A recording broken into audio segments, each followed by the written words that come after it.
Fix the situation or go home. That's the ultimatum to the Minister of Works and Transport by members of the business community in Tobago. They're concerned their businesses are likely to be seriously affected when the superfast Galicia cargo ferry leaves for another country in 2 weeks. The Chamber of Industry and Commerce Tobago Division also calls for the urgent intervention of the Prime Minister, Dr. Keith Rowley, on the matter.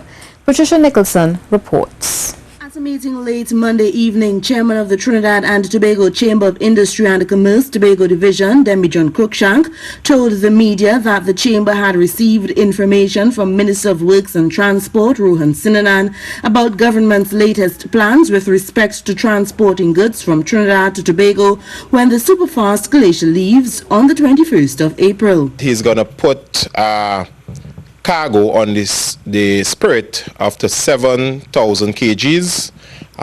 They're going to back it up with some assistance from the Spirit and the Express. And then what he's saying is he's looking at this point in time of using a badge to come to Tobago to bring cargo, the heavy trucks, trailers, etc. He said the Chamber was totally against this move and called for the minister's resignation.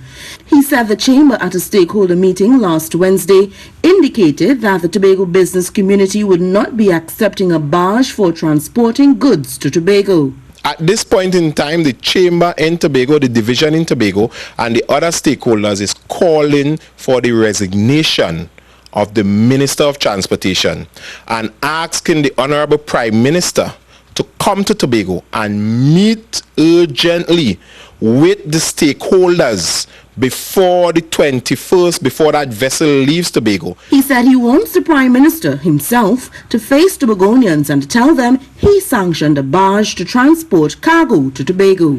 As important as the highway from San Fernando to Point 14 is important to the people in Trinidad, the inter-island cargo situation is the lifeline between Trinidad and Tobago, and we are not willing to accept, as a business community in Tobago, anything less.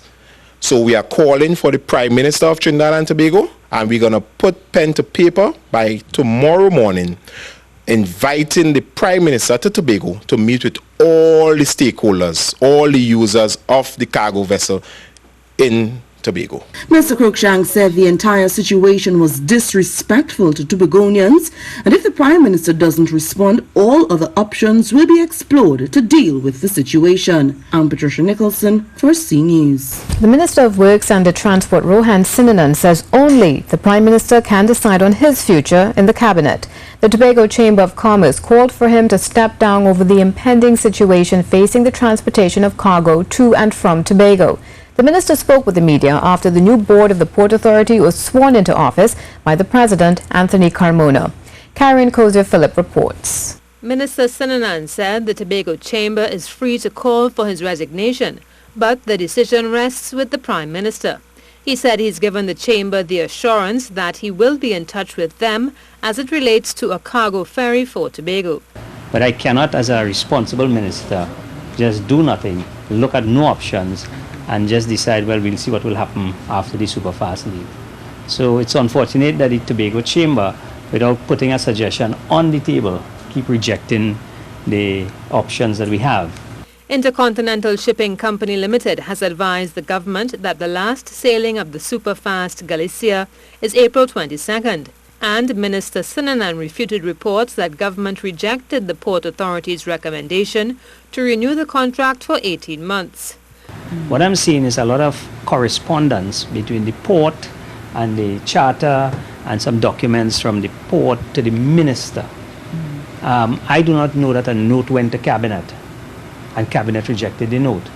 The Works and Transport Minister said the negotiations for the superfast Galicia broke down in 2014 when the ferry first arrived in Trinidad.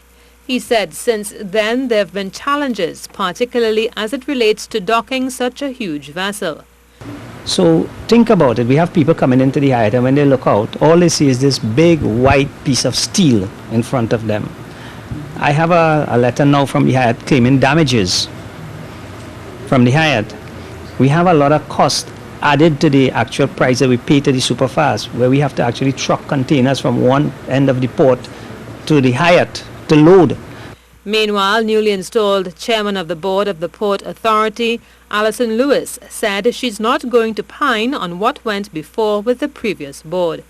I have met with them previously, and we seem to be at one with respect to doing what is best, in the circumstances, for not just on the Tobago issue, but for the port as a whole, in terms of its efficiency and ensuring that it is restructured and reorganized. The former board, headed by Christine Sahadeo, resigned in March amid allegations of a conflict of interest. Karen Kozia Phillip, C News.